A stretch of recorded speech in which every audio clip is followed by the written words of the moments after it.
Ada di bawah? Boba?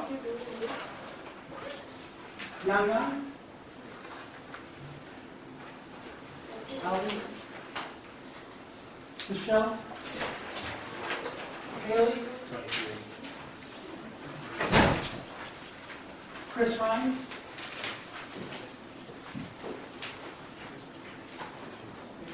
Kieran? Did you have the first one? 8, 7. I lost points in the last. Chandran? Kieran? Ben Sutton? Young Man Kim? Sachin? Vertika? Anyone?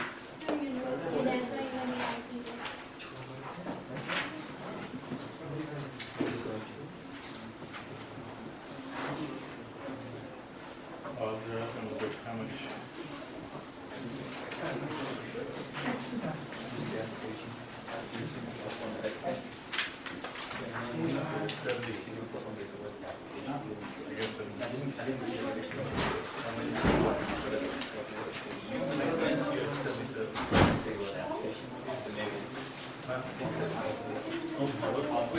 No, that's an A plus one.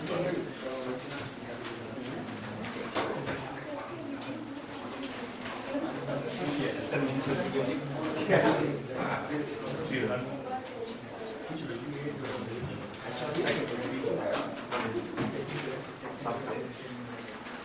Anybody else? Can't hang out with you anymore. Except during the test, so you're behind him on the test. That's me to hang out.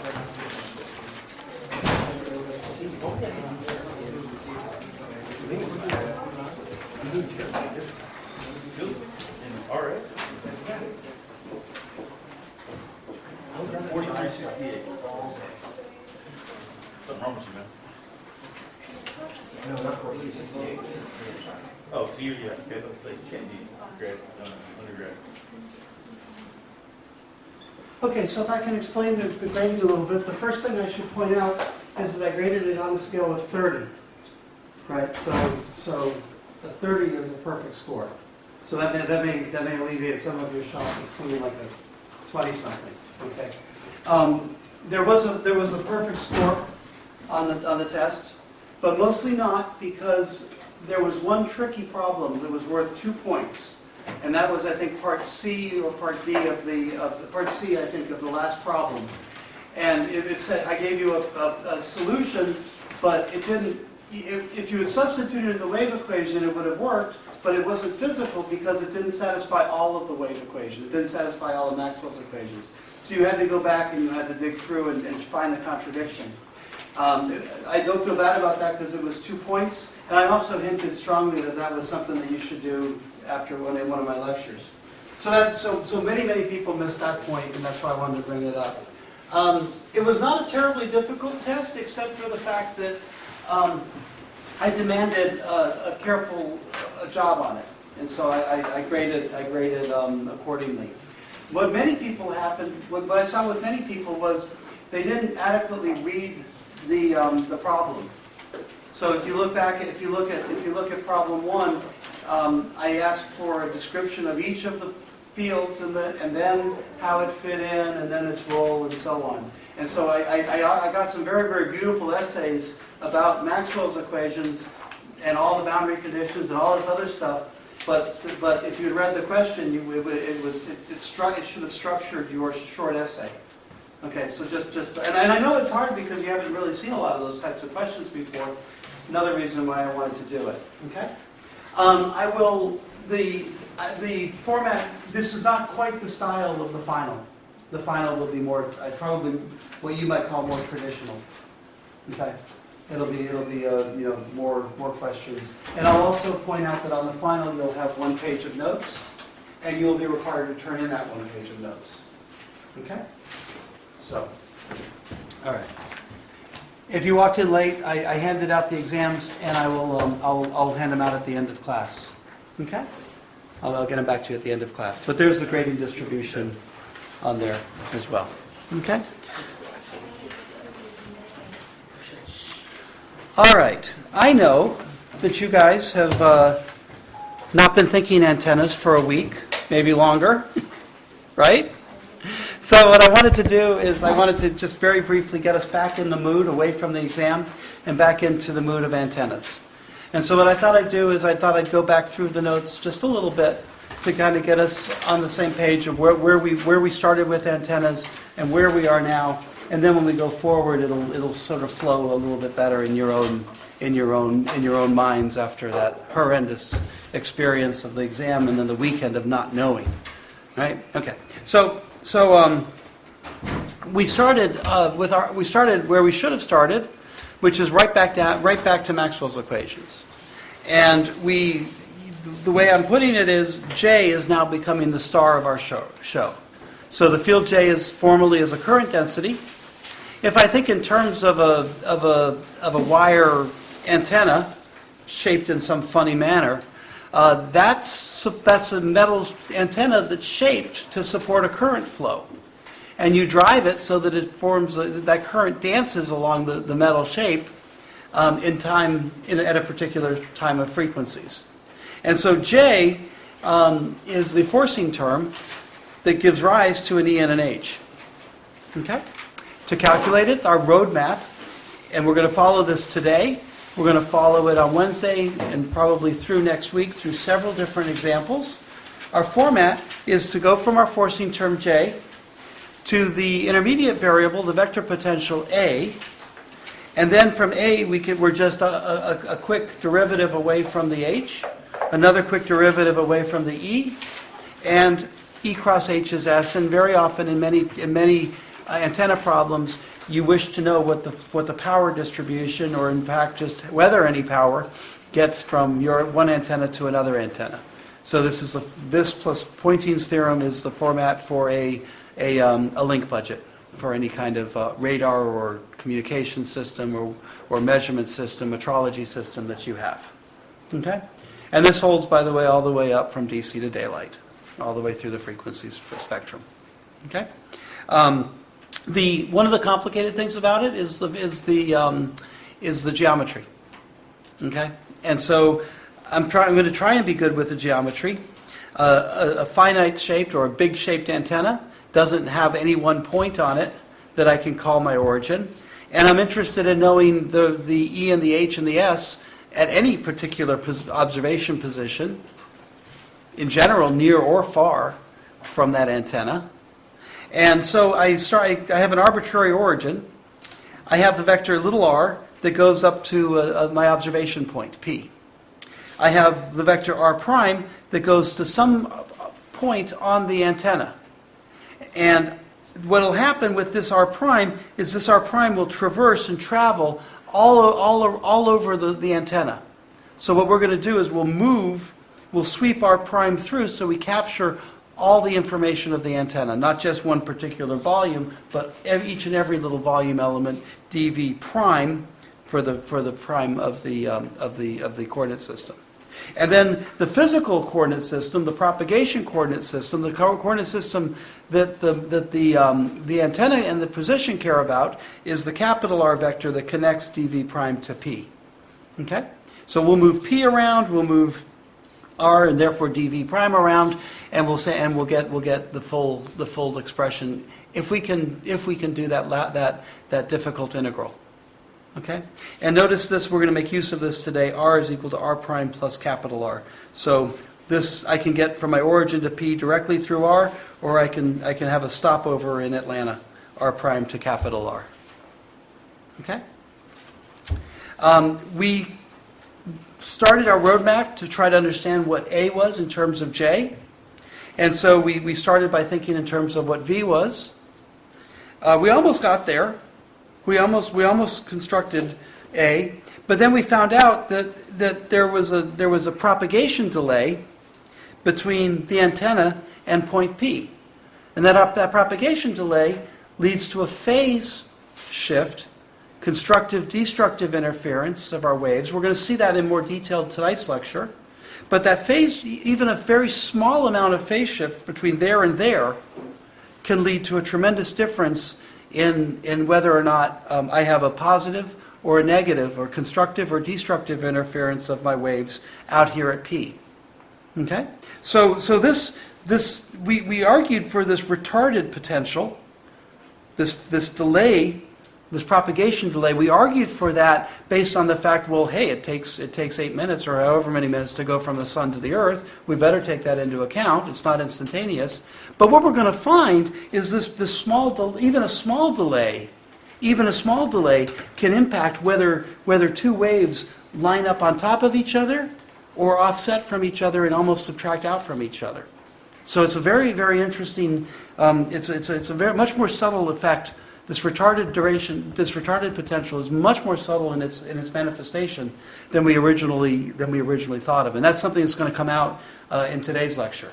Okay, all right. So we came up, and this was we call this, to use a fancy word, we call this heuristic. What I mean by that is it's hand waving. You know, it's a logical. There's a thought process. It's an argument. It seems to make sense. But it's not the base concrete of rigor that we might want to base a career on, and so there's a little bit of worries about that, and so we tried to plug the gap a little bit by looking at the Lambert's wave equation, which related directly J to A. We derived this years and years and years ago in this class, lectures and lectures and lectures ago, but when we bring it back in this light, we say, well, wow. That's a direct correspondence between an input J and a response A. And so solving that differential equation means that we can go directly from J to A. And then we put on our differential equation hat and we say, well, okay, it's a partial differential equation that's forced. How do I solve forced equations? Well, first I need the homogeneous response, which in a little more fancy, careful words is a delta function response. And then we see that J is the convolution integral of the delta function response of this equation with an arbitrary J. Okay? And we'll get to that in just a sec. We Fourier transform the time by assuming a single frequency. And I think I got on a little bit of a pedestal when I talked about it. This really focuses, when we do this, we really have this issue of limiting ourselves and thinking to a narrow band of frequencies. And in fact, many of our antenna problems suffer from that bias, from this and other perspectives that we bring. And I think it's much more interesting to be thinking, what are the other approaches that we can look at that might help us? Are there new approaches that might help us design broadband antennas? But this has been classic for 100 years or so of antenna design. And maybe it's time to do a little better. We substituted in the time derivatives go away, or get Fourier transformed away, or the solution gets solved with respect to with respect to time. And even the gauge can be written now in terms of spatial derivatives relating V and A. And so we can calculate E directly from A. We can calculate H directly from A. So if I don't even need V. I can solve this equation, or rather I can solve this equation, and then I can solve this equation, and then I can solve this equation. Okay? And that's, in fact, the order in which we're going to go. We're going to go from J to A, probably to H, and then to E, and then to S. And we're going to start on that. We're going to start doing an example of that today. Okay? And so here's our delta function response. Okay? We decided that a delta function was spherical in nature, almost really a perfect sphere. And so we were able to take del squared in the spherical coordinate system. That's our first time looking at the spherical coordinate system in this class. It's not, at this point you should be really bored of Cartesian coordinates, and so it's fine to do that. And we actually gave a good job of solving this differential equation away from the delta function, and we call this a Green's function. Okay? Now, in signals and systems, as electrical engineers, we would call this an impulse function response, or the transfer function. But in fact, we would label that H, but H has been stolen by our amps per meter, our magnetic field.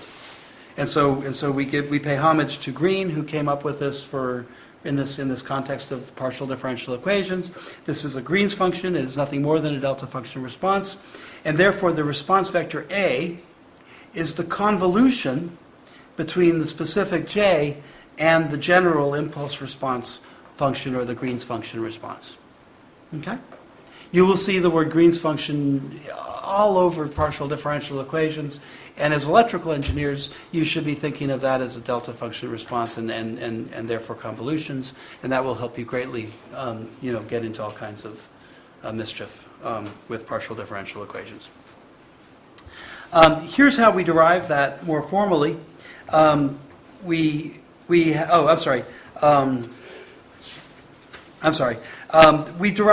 came up with this relative to a constant, and we did some manipulations to show that constant was 1 over 4 pi. And I talked to you that 4 pi was steradians, and it's a new measure. It's for most of you, it's called the solid angle. So there are 4 pi steradians. If there are 2 pi radians in a circle, there are 4 pi steradians in a sphere. Okay, and so just a small extension of an arc over a radius. Now it becomes an area of a cap over a radius squared, and that gives you a generalized term of what a steradian is. Okay, and then what we did was we developed the convolution. Knowing the Green's function, we developed the convolution. We took our Green's function equation for the delta function. That we knew a lot about that, and then we put next to it the equation for A in terms of J, and we mixed the two pieces of information together in a very classic way, multiplied through by A here, multiplied through by G here, and then took the linear superposition of that mess. We did the minus sign so we could clear off that cross term, and with a little bit of manipulation, we came up with our new expression that relates A to J. Okay? And remember, we know what G is. Okay? So this is our convolution integral. We integrate. Notice we're integrate over V prime. We integrate over the antenna, weighted WEIGHT by the Green's function, and what that does is that convolves the forcing term with the response of the free space of the wave equation response to give us what A is at the observation point R. Okay, so take a look at that, and take a look at this. A is a function of R, gets us to the observation point. J is a function of R prime, dV prime, gets us to the antenna. And then R prime comma R moves us from dV prime to P. Okay, so this complicated coordinate setup is found hidden inside of that convolution integral. Okay, and in fact, it's interesting that this translation of vectors, or this vector equation, you can argue is the form of the convolution. Okay? So that's sort of a whirlwind tour of where we were before we were so rudely interrupted by an in-class midterm. So now I want to do some examples.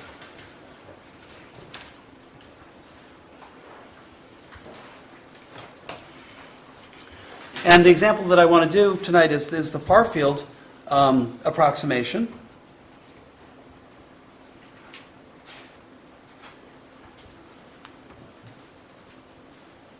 So if I write my A of R, there's that little mu sitting out in front that just helps our units along. I want to integrate over the entire antenna. So that's J of R prime, integrated dV prime. And my Green's function, and I'm going to write this I'm going to write this in what I think is a little bit easier way to look at.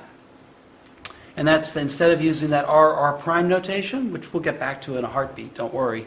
But I'm going to write it in terms of capital R. And so what this will allow us to do is it'll allow us to look more meaningfully at this convolution integral and say, well, here's my propagation term. That's the Green's function. And here's my my specific or my particular forcing term, my particular current distribution, J. Okay. Now let's look a little bit further at this. Okay. I have in the denominator 1 over R.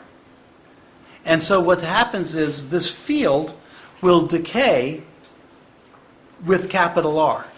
Okay? And that's to be expected because I have a certain amount of it. And as I go further and further away, I have to smear that amount over a bigger and bigger and bigger area. Okay? And so I always think of this, I'll use this expression later on when it's more specific, but I always think about this as I have a certain amount of peanut butter, and if I'm smearing that peanut butter on top of a ping pong ball, I can get a pretty thick layer of peanut butter. If I take that same peanut butter and I smear it across a basketball, that layer gets thinner. And if I take it and I smear it across the same amount of peanut butter across a beach ball, it gets really thin, right?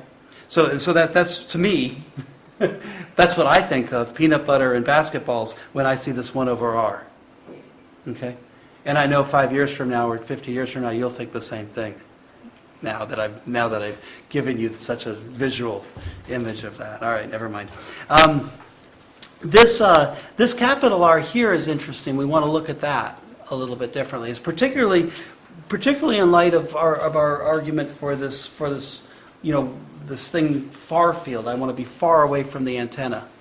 Okay, this guy here, the gamma. Don't let the gamma fool you. It has a real part and an imaginary part. Okay, and in fact, to be really frank with you, the imaginary part probably doesn't matter too much for many, for at least for the theoretical, understanding of what we're going to do in class. Okay, the real part of this is the exponential decay, and what that is as that signal, as the A moves out in capital R, it's going to encounter some material. Material's not necessarily going to be free space.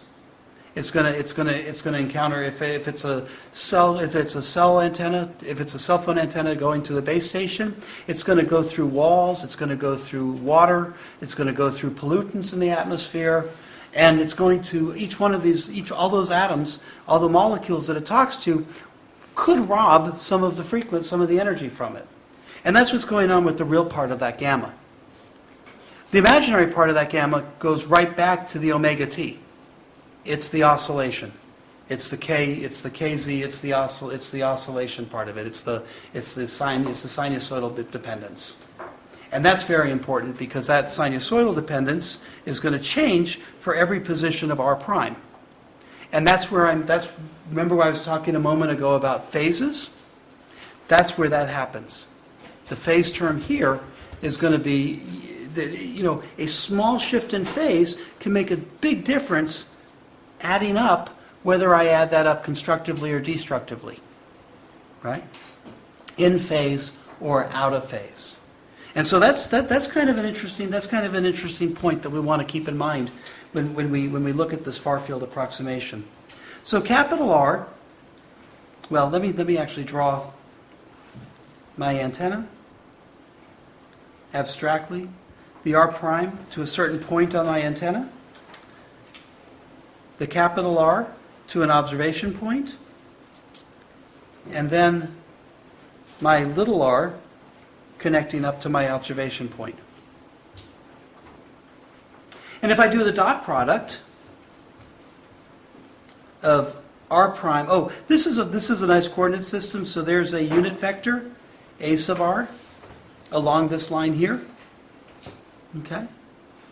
And so if I do the dot product of R prime with A sub r,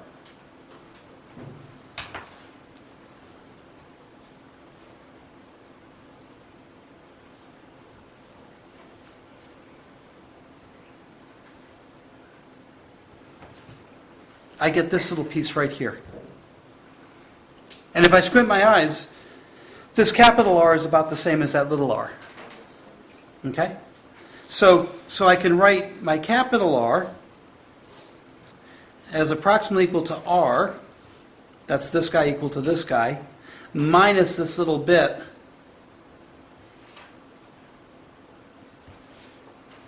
like that. Okay? And that begins, not quite yet, but that begins to define what we mean by the far field approximation.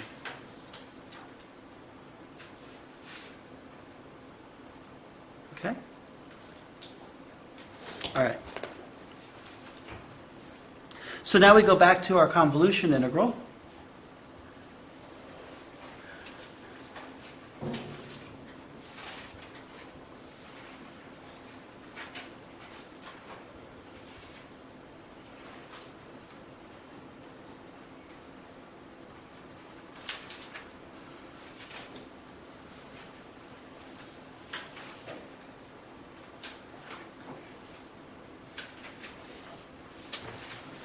And I write for capital R,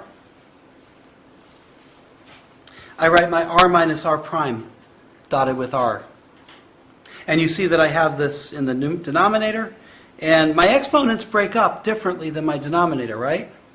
My exponents actually break up into an e to the minus gamma R, and then a different term, e to the minus gamma R prime. That prime is hugely important, right? Dotted with R hat. Now this integration is over the antenna. And the antenna is expressed in the prime coordinate systems. So that's dv prime, that's R prime, this guy here, and this guy here. Okay? Now, if I compare this piece here to this piece here,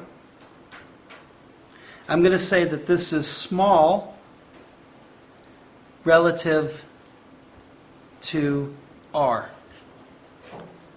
I'll come back in just a second. What I'm saying is that this piece here is going to be small relative to this entire length R. Okay, or if you'd like, this piece here is small relative to this capital R. Okay? And that starts to give us some quantitative measure of what we might mean by the far field. Okay? So if you're doing something to one order of magnitude, then maybe this being a tenth of this distance would be the far field. Okay? Or if you want to do a little bit more precision, maybe this is 1/100th of the far field. Okay? Or maybe this is 1/1000th of a far field. In which case, neglecting this term, here relative to here, gives you some reasonable measure of precision that you might encounter in calculating A. 1 part in 10, 1 part in 100, 1 part in 1,000.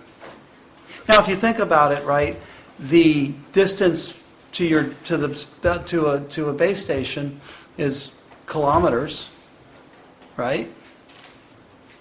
And the size of your antenna in your cell phone is under a meter, under a tenth of a meter, under a 20th of a meter.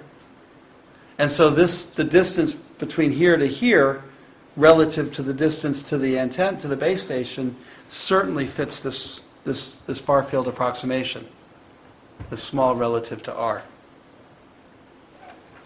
Now when I do that,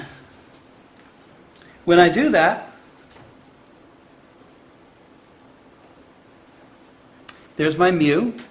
I can pull out this 4 pi r from my denominator. I'm integrating over the prime coordinate system, not the r coordinate system. So r is as a constant relative to the variable of integration. So I can scooch this guy right outside the integral. Okay? So I'll go ahead and write my integral. j of r prime, dv prime. And now let's take a look at the two terms in the exponents. Okay? Yeah. Second term should be plus positive exponent. Did I have a problem with my minus signs? Oh, you mean this should be plus? Yeah, you're right. You're exactly right.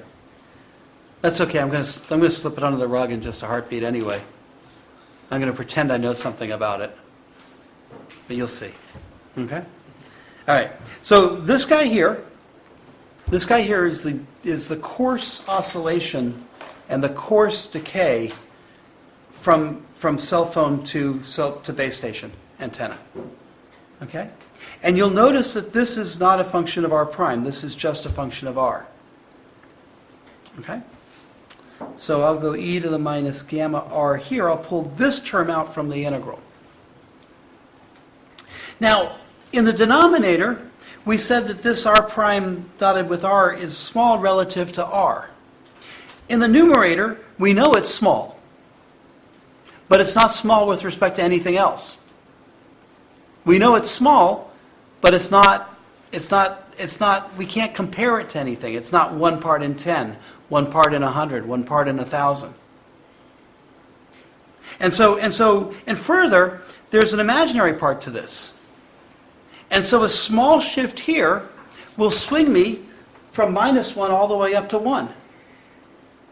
So a very, very small change here can drastically change the numerator of this. It can go from -1 to a half, minus a half, all the way to 0, all the way up to a positive 1.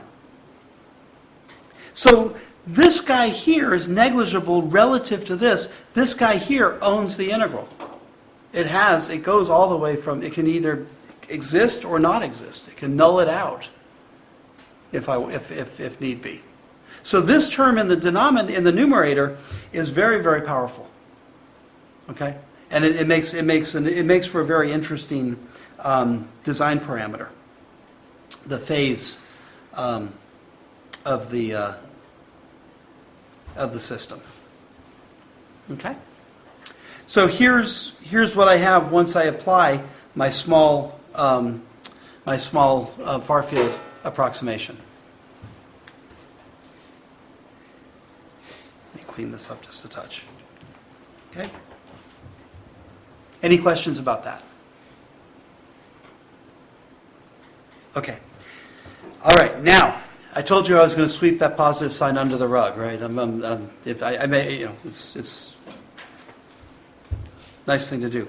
If I look at this guy here, it's a definite integral with respect to r prime, because I have to go all the way over my antenna. Okay? So this guy here is going to be independent of r. This term here, and we have to employ just a little bit of common sense here, this term is going to depend on the direction, but not on the distance to the observation point. So this is f of theta and phi.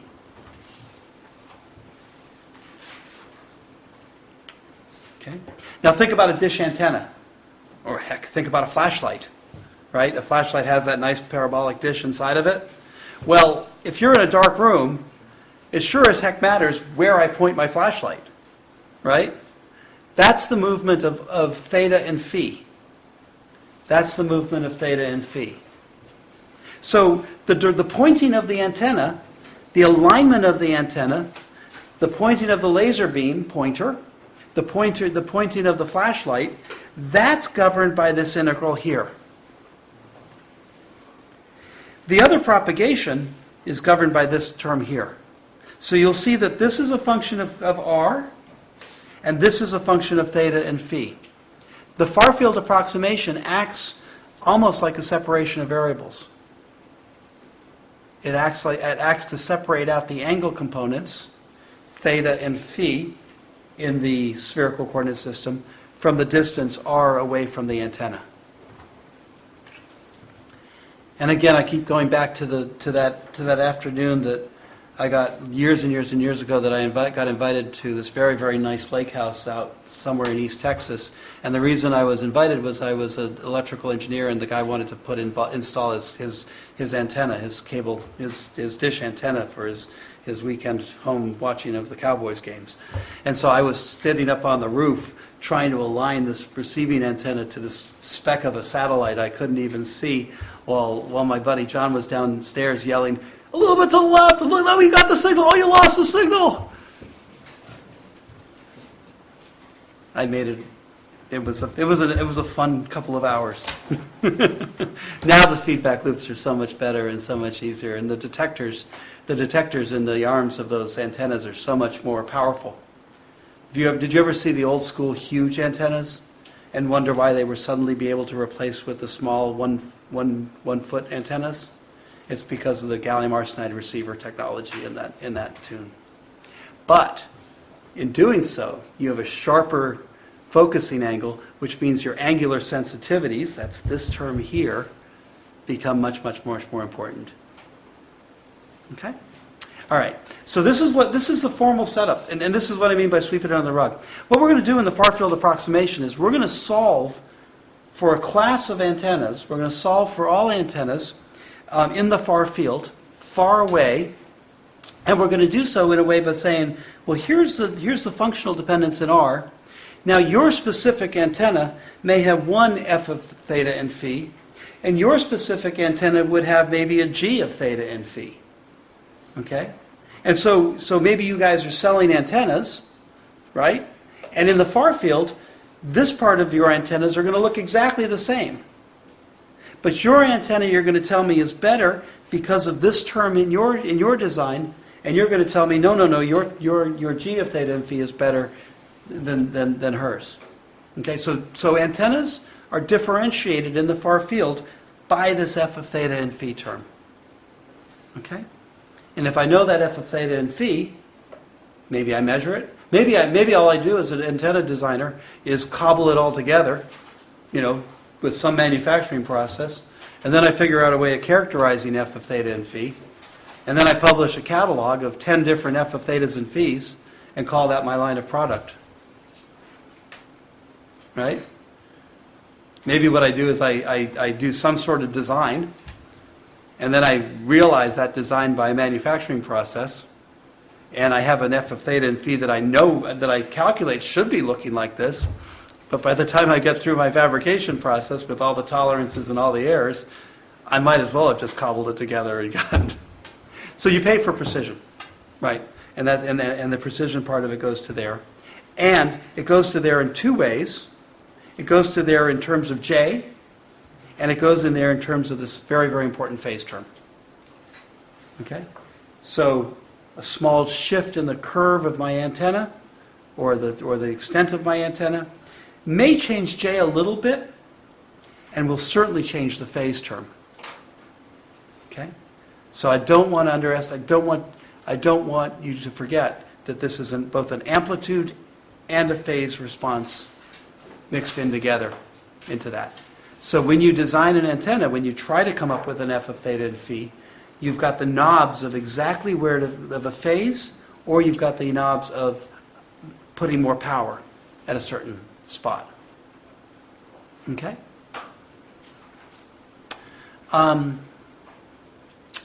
Tempted to go off in a digression, but I don't think I will, for once. Okay? All right. So this is in one dimension, right? But it's really a vector quantity here. And if you think about J, that's a vector quantity. This isn't. So F is also a vector quantity. Okay? So now I've got X, Y, and Z in the problem. Or R theta and phi in the problem. Okay? And that's also important. So I can write the vector A as a function of R, and I'll just use the equal sign.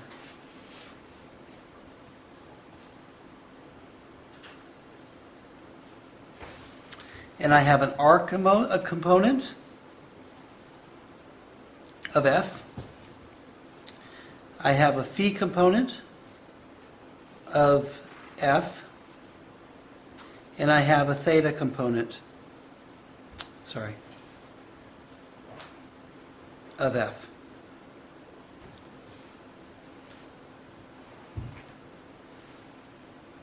And F sub theta is a function of theta and phi. F sub phi is a function of theta and phi, and F sub r is a function of theta and phi. The entire r dependence is here. The entire theta and phi dependence are in these three terms here.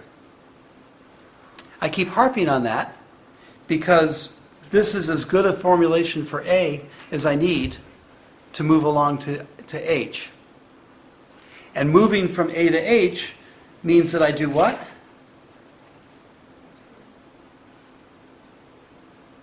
Thought I heard it. You take the curl. Okay.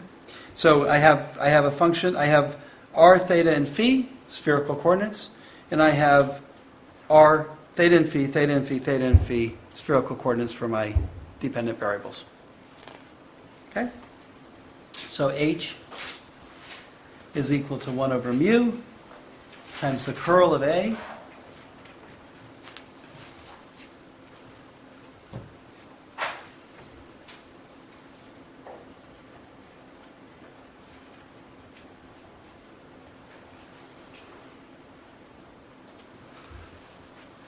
there'll be an R component of H.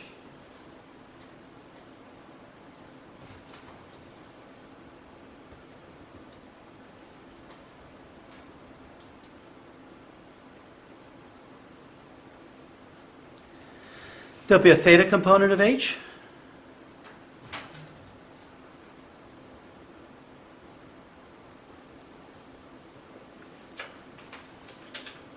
And there'll be a phi component of H.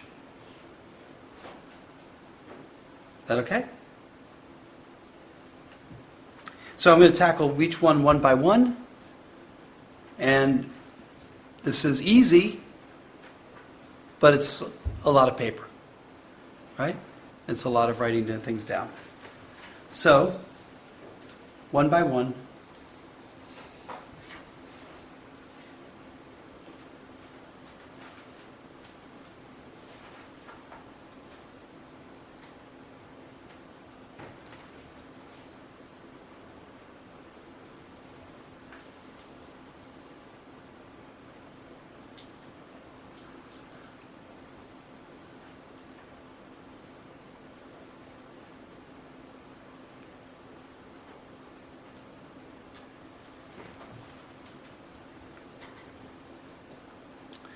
So, we're not as familiar with spherical coordinates.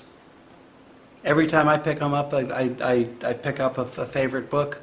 I look at my curl expressions, my del squared operator expressions, and so on in that coordinate system. I take a quick look at the coordinate system itself to make sure I understand in that particular book which one is theta and which one is theta and which one is phi in terms of z, x, y, and z, because I'm always suspicious that somebody's going to change those around on me, so I try to make sure I understand relative to where I plop my antenna down, which one is which.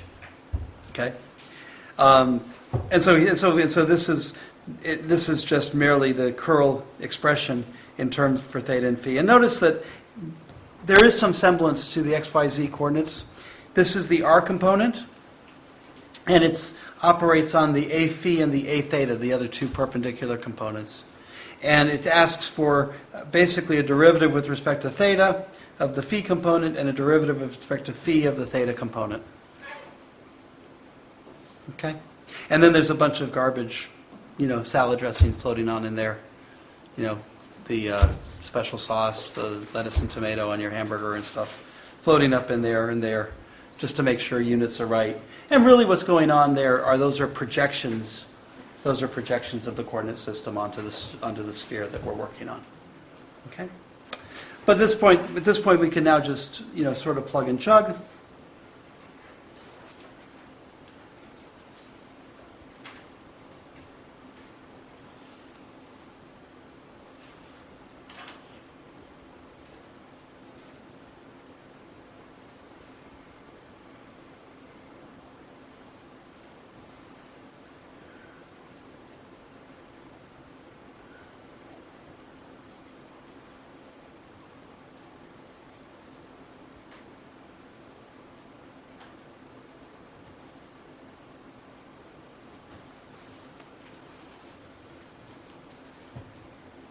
Notice that the r terms skate right through the derivatives.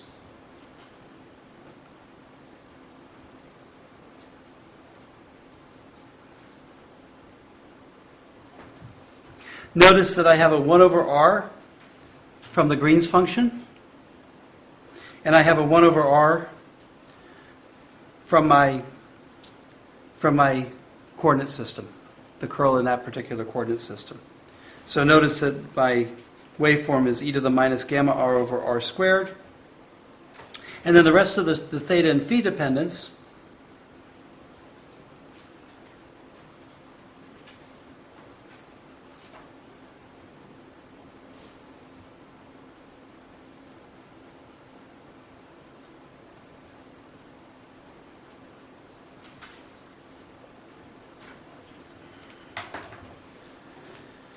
and so this component here is of order 1 over r squared.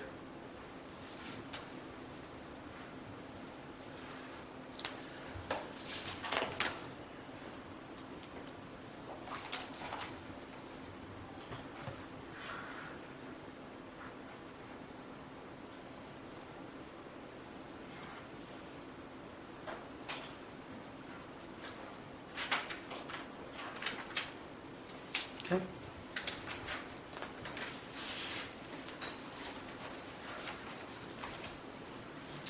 So now we'll go to the next one, the theta component.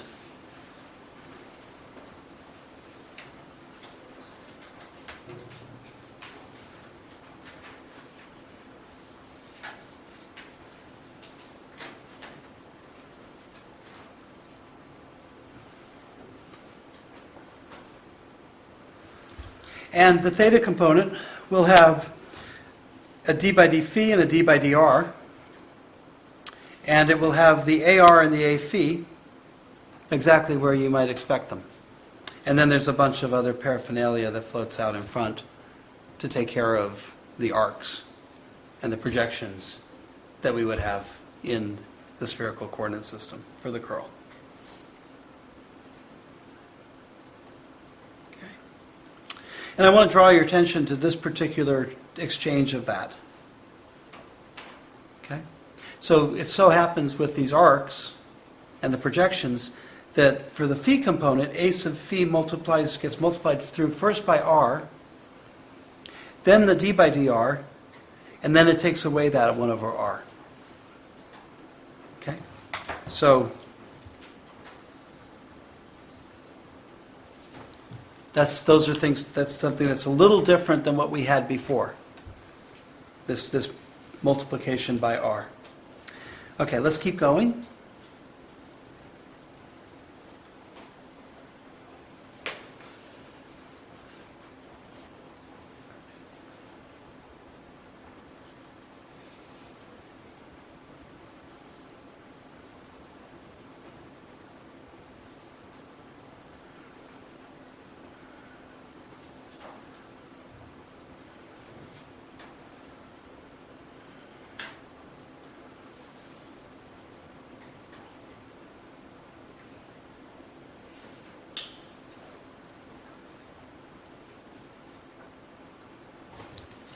So the a sub r with respect to del phi term, that goes more or less as we had before.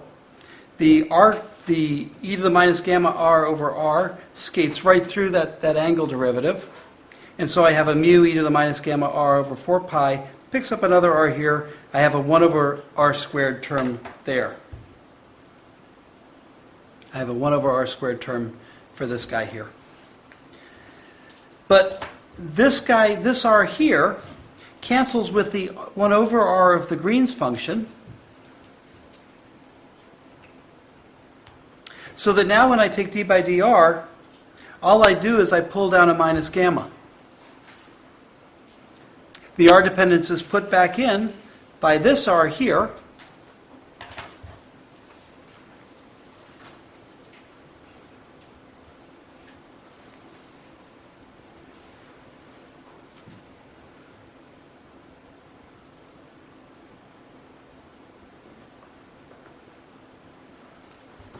So that term just becomes the same.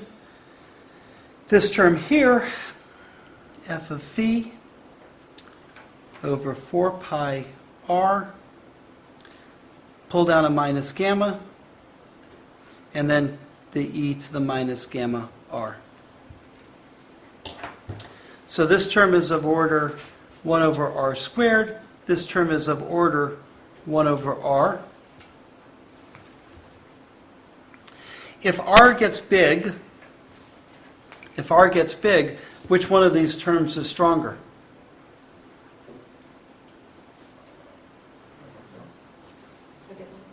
The 1 over r term.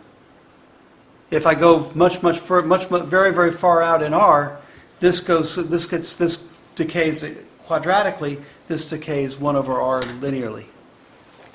Okay? So this term is more powerful in the far field than this term. And, for that matter, this term as well. Okay? Just again to think about for just a second, this is the A, this is the H term that points in the R direction. The R direction is where we're headed. So this is the H term that points away from the antenna, more or less. Okay? This is the theta term, which is a term that's perpendicular to that R. Okay? Just maybe that rings a bell with you guys. I don't know. Okay? All right. The last term is the phi term, 1 over mu, the curl of A in the phi direction.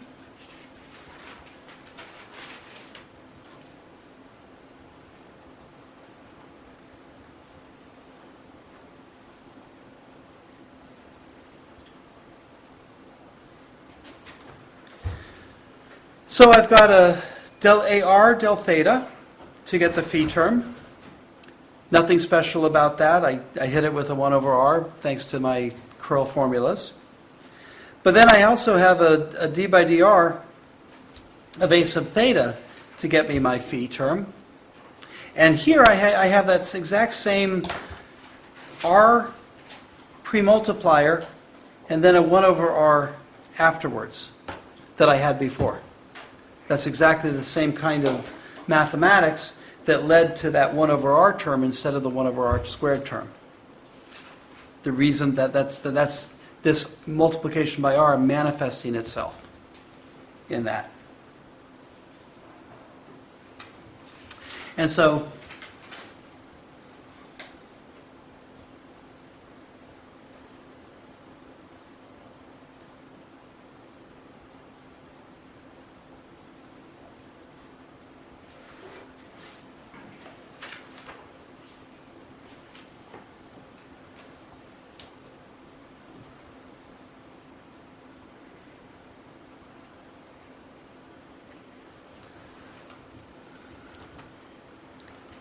I have that.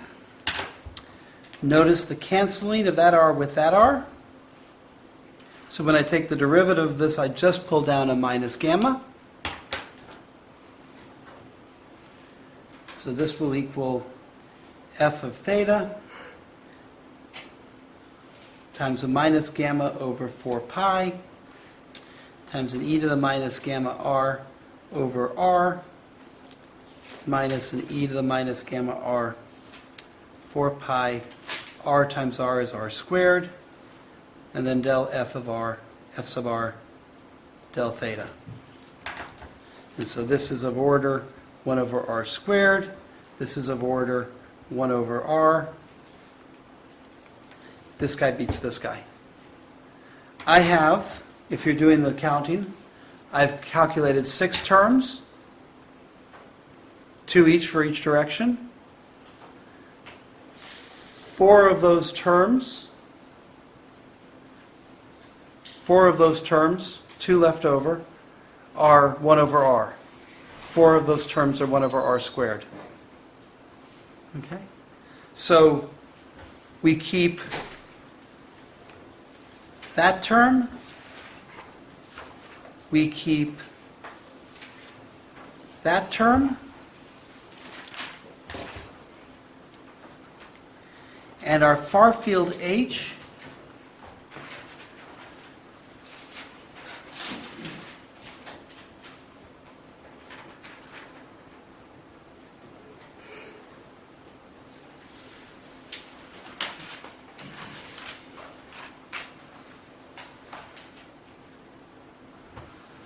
looks like that. Our far field H is, the R dependence is still sitting out in front here.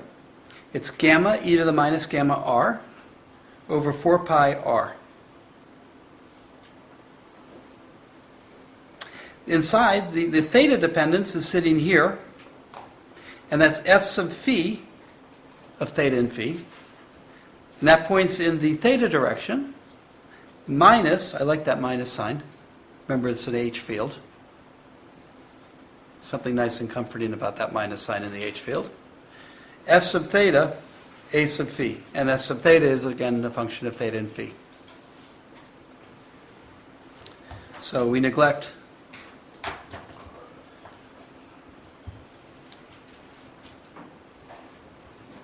the 1 over r squared terms.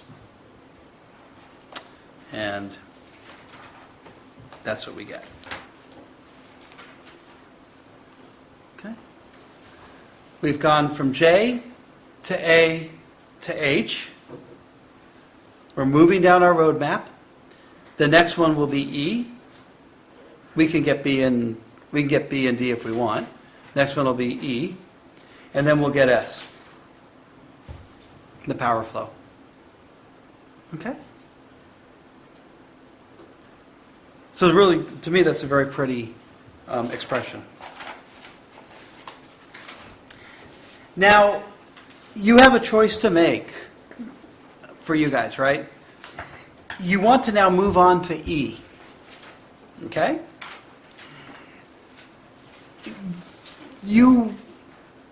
I am going to just work with this term in A, this form of H. Okay? You have to do some thinking to yourself and decide if you think one of those r squared terms is going to suddenly magically jump back to life and be a dominant term for E. Okay? And so you know, a very, very careful, a meticulous student will not work with, will keep this H, but to get E, we'll use all 6 terms. Okay? And I'll warn you, it'll be a mess. You'll get 1 over r cubes and all kinds of stuff. You'll see it. You'll get a handle of that when we do a more specific problem. Actually get a specific F and work with those. But you know, in class, and also I think with a little bit of reasonable, if we understand where exactly this 1 over r dependence comes from, this is going to be a fine. This is going to be a fine place to start. Okay. So on to.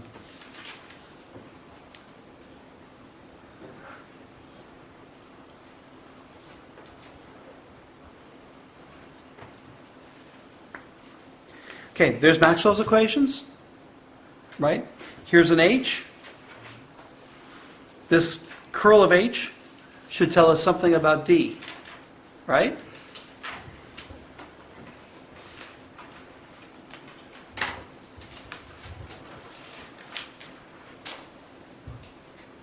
Kill the J. Why?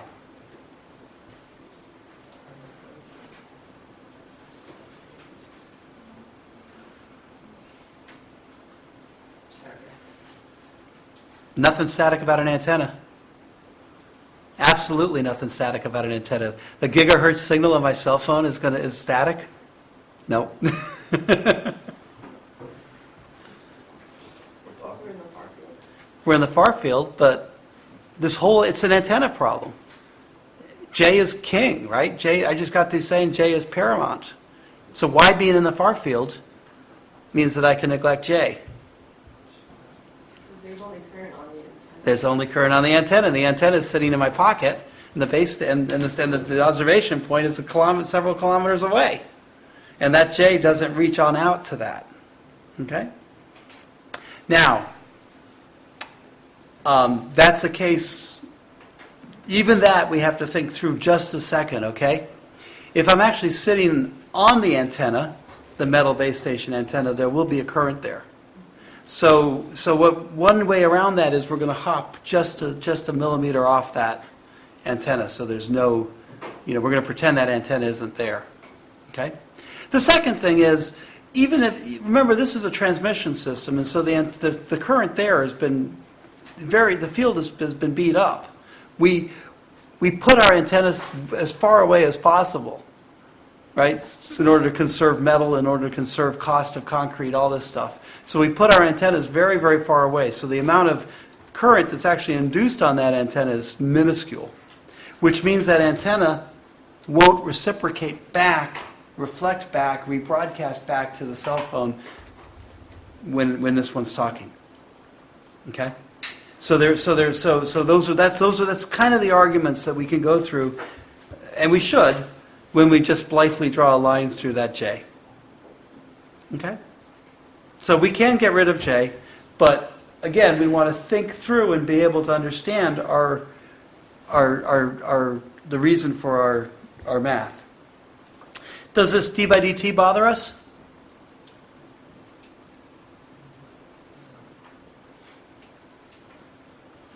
Have we already dispensed with that d by dt?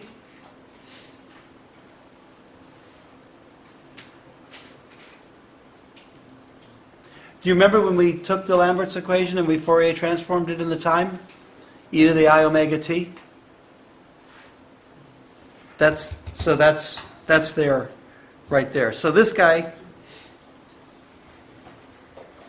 is actually the curl of H prime, and it's equal to I omega epsilon E prime. Or E prime is equal to minus I over omega epsilon times the curl of H prime.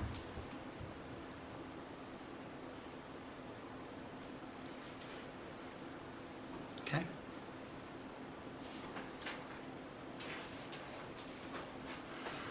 And minus I gamma over 4 pi omega epsilon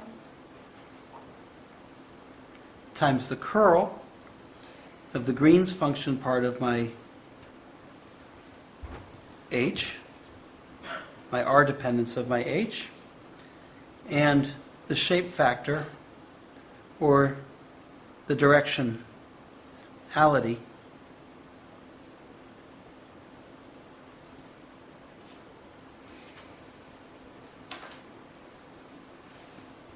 of my antenna.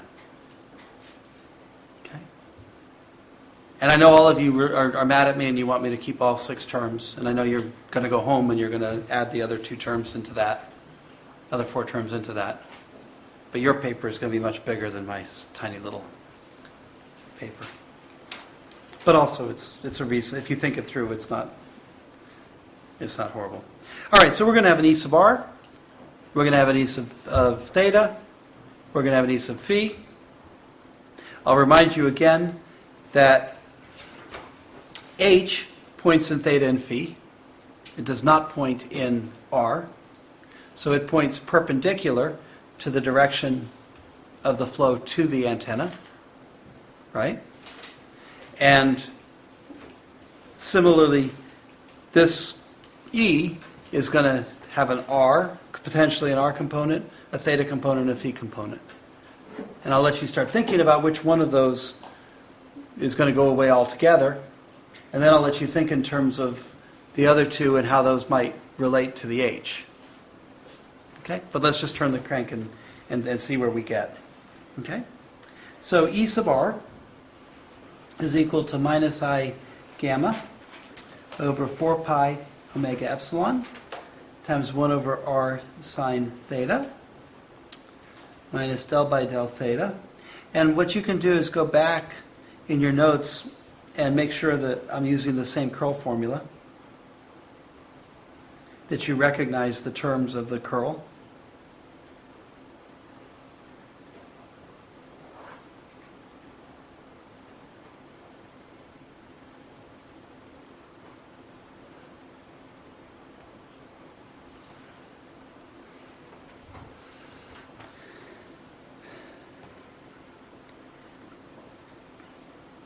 So notice this 1 over r out in front from the curl of the r equation. Notice the 1 over r here. This 1 over r skates right through the 1 over the d by d phi. This r skates right through the d by d theta. R times r gives me an r squared. R times this r gives me an r squared. The electric field in the r direction goes as 1 over r squared. And for completeness, somebody double check that plus sign there.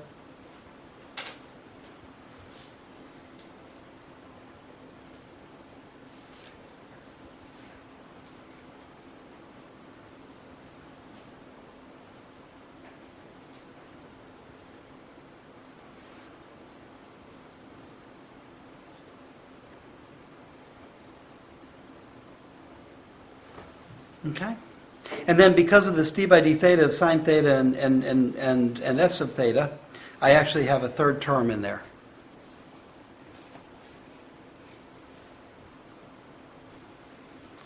And all of these terms are of order 1 over r squared.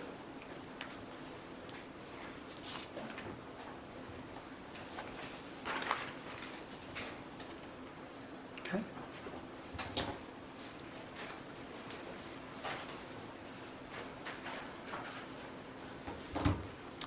So E sub theta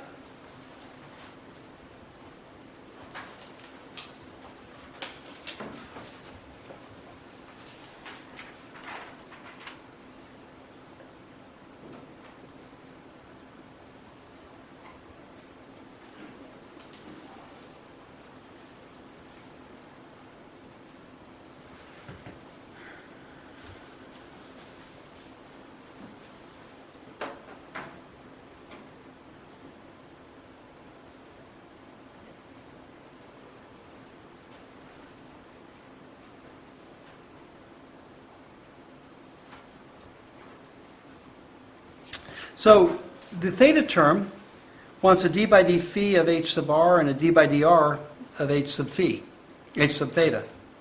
Oh yeah, I'm sorry, h sub phi.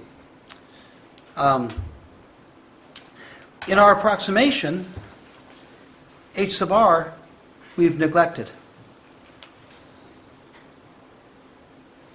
We've let h sub r go to 0.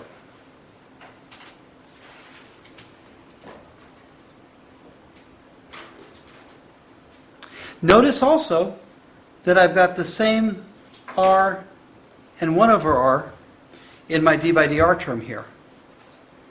So that this term cancels with this term.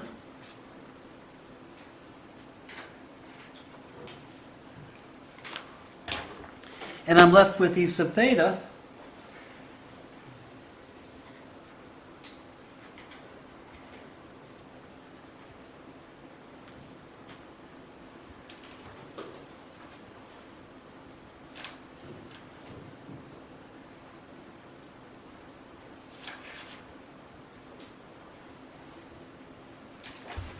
or let me write that out a little bit more neatly. I gamma squared over 4 pi omega epsilon e to the minus gamma r over r. And that's of order 1 over r. So there's a theta component. Wait a minute, there's something missing from there. An f sub theta term. So there is a theta component for E that goes as 1 over r.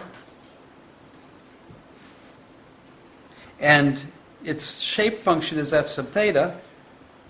And there's a whole tangle of stuff in front of it, including, by the way, an I.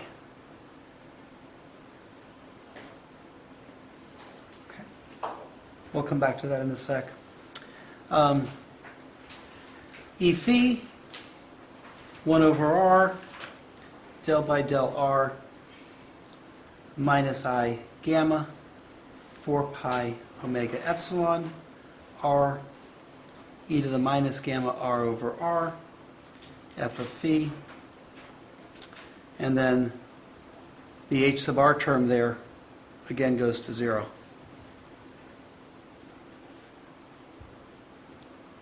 Again, I've got this interplay. That cancels with that. So again, I have a term in the phi direction.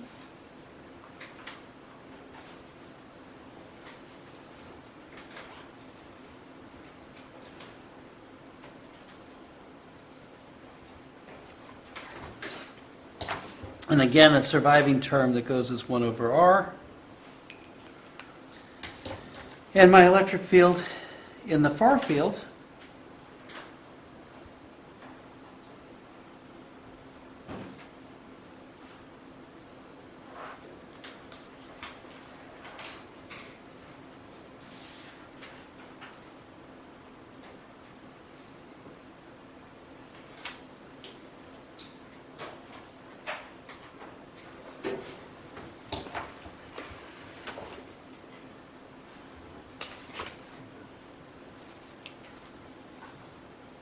here's my h. Gamma e to the minus gamma, r, 4 pi r. F sub phi, a sub theta minus f sub theta, a sub phi. E to the minus gamma r over r, same r dependence. F sub theta, a sub theta plus f sub phi, a sub phi. Okay, so I like the plus sign in there as opposed to the negative sign. The same 1 over r dependence.